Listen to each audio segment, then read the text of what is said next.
வெங்கி அட்லூரியோட இயக்கத்துல சூர்யாவோட நடிப்புல உருவாகி இருக்க படம் தான் விஸ்வநாத் அண்ட் சன்ஸ்.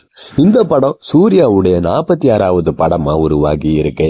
இந்த படத்தை பாத்தீங்கன்னா சித்தாரா என்டர்டைன்மெண்ட்ஸ் நிறுவனம் சார்பில் நாகவம்சி தயாரிச்சிருக்காரு. இந்த படத்துல மமிதா பைஜு, ராதிகா சரத்குமார், ரவீனா டாண்டன்லாம் முக்கியமான கதாபாத்திரங்கள்ல நடிச்சிருக்காங்க. ஜிவி பிரகாஷ் இசையமைச்சிருக்க இந்த படம் பாத்தீங்கன்னா ஆகஸ்ட் 14 ரிலீஸ் ஆக இருக்கு. சமீபத்துல தான் கோயம்புத்தூர்ல இந்த படத்தோட இசை வெளியீட்டு விழாவை நடத்தினாங்க.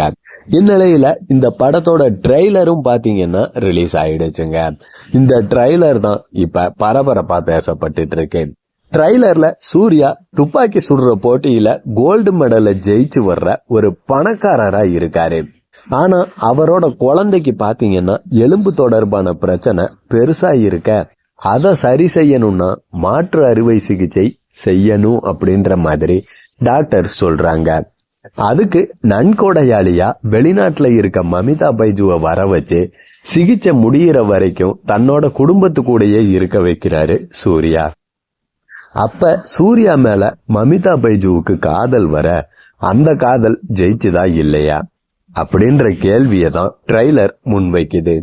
அதே சமயம் சிகிச்சை முடிஞ்சு திரும்பி போற மமிதா பைஜுவை சூர்யா மறக்க முடியாம தவிக்கிறது மாதிரியான காட்சிகளையும் வச்சிருக்காங்க.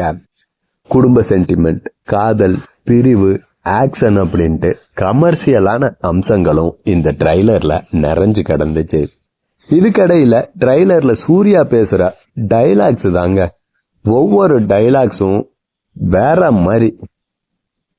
நம்மளோட பணம், ஸ்டேட்டஸ் எல்லாமே நமக்கு கௌரவமா இருக்கணும், கருவமா இருக்க கூடாது.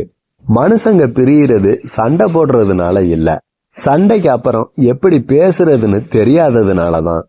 ஜெயிக்கிற வரைக்கும் நிக்க கூடாது, ஜெயிச்சதுக்கு அப்புறம் அதை பத்தியே பேசிட்டு இருக்க கூடாது. இந்த மாதிரியான டைலாக்லாம் அப்படி நெருப்பு மாதிரி இருந்துச்சு, வேற லெவலு. அதே போல சூர்யா பொம்மை காரை எடுத்துக்கிட்டு ஒவ்வொன்னா ஆர்வத்தோட பார்க்கும் போது மமிதா பைஜு கிட்ட எடுத்து சொல்லுவாரு. அதுக்கு மமிதா பைஜு ஒண்ணு சொல்லுவாங்க பாருங்க, எதுக்கு இப்ப சந்திரமுகி ஜோதிகா மாதிரி நடந்துக்கிறேன்ட்டு மமிதா பைஜு பேசுற வசனமும் ட்ரெய்லரோட ஹைலைட். ஆக மொத்தம் ஆகஸ்ட் 14 ஒரு மிகப்பெரிய சம்பவம் காத்துக்கிட்டு இருக்கு.